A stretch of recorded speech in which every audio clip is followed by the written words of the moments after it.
Praise the lord. ఈ దినము కొరకు సిద్ధపరచబడిన దేవుని లేఖనమును చదువుకుందాం. శ్రద్ధగా ఆలకించగలరని మనవి. కొరింథీయులకు రాసిన 2వ పత్రిక 9వ అధ్యాయము 6వ వచనం చదువుదాం. కొంచెముగా విత్తువాడు కొంచెముగా పంట కోయును, సమృద్ధిగా విత్తువాడు సమృద్ధిగా పంట కోయును అని ఈ విషయమై చెప్పవచ్చును. ప్రభునందుపులరా, ముందుగా మీకు హృదయపూర్వక వందనములు తెలియచేస్తున్నాను. మనము దేవునికి ఎక్కువగా ఇచ్చే విషయం గురించి ఈ వచనం మనకు బోధిస్తుంది. నిజమే, మనం దేవునికి ఇచ్చే విషయంలో ఎంత సీరియస్గా ఉన్నాము ఇక్కడ తెలిసిన విషయం అదే.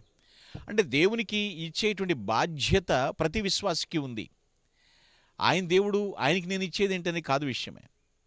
ఆ మాటకు వస్తే మనమేమి ఇవ్వకుండానే కొన్నిసార్లు నిత్యం ఆయన దగ్గర నుంచి మనం పొందుకుంటూ ఉన్నాము.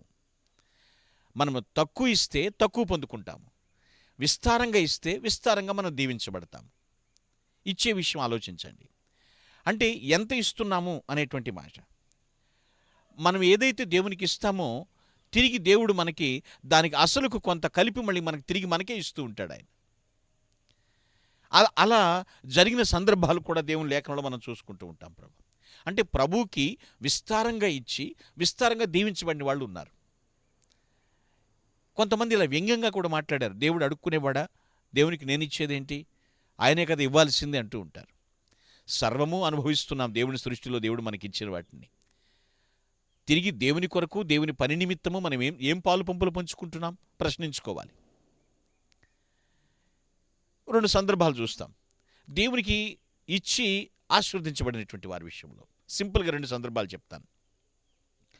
ఒకానొక సమయంలో యేసు ప్రభువారు వచ్చిన జనసమూహాన్ని ఉద్దేశించి మాట్లాడిన తర్వాత విస్తరించి మాట్లాడారు. వాళ్ళు కూడా కదలలేదు, వెళ్ళలేదు.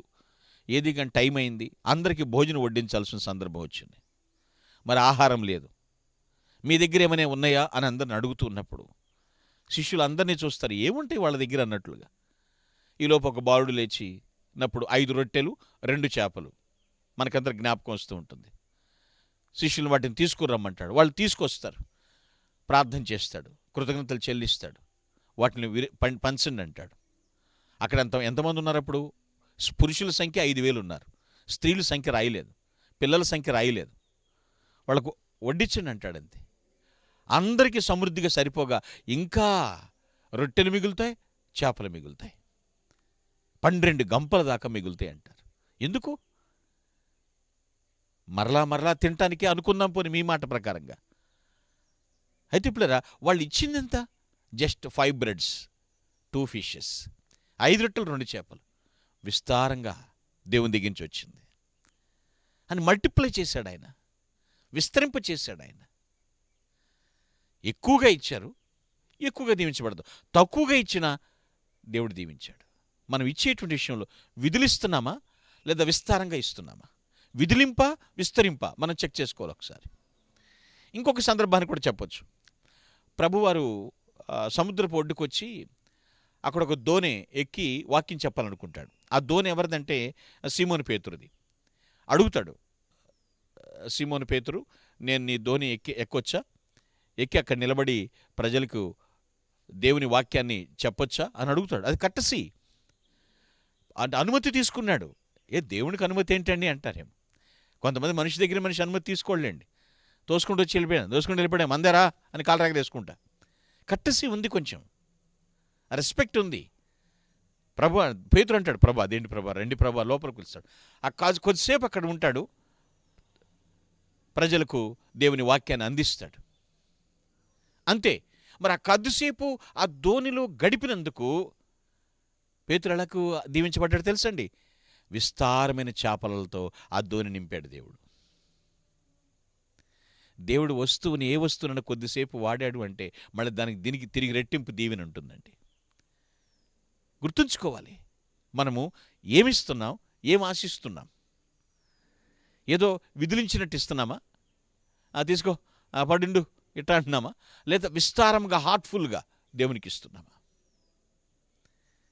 5 రొట్టెలు 2 చేపలకి 1000 మందికి పంచగా ఇంకా 12 గంపలు. కొద్దిసేపు ఆ దోణిలో ఉండడానికి అనుమతి ఇచ్చినందుకు విస్తారమైన చేపలతో దోణిని నింపడం. ఆశీర్వాదాలు ఎలా వస్తాయండి? ఆలోచించండి. దేవునికి ఇవ్వవలసిన బాధ్యత ప్రతి విశ్వాసికి ఉంది. అయితే విదిలించినట్టు ఇస్తున్నామా, లేకపోతే విస్తారంగా ఇస్తున్నామా? ఆలోచించాలి. అదే ఇక్కడ దేవుని వాక్యం బోధిస్తుంది. ప్రజలు ఆలోచించండి. మన జీవితంలో దేవుని దగ్గర విస్తారంగా పొందుకున్న అనుభవం మనకుందా?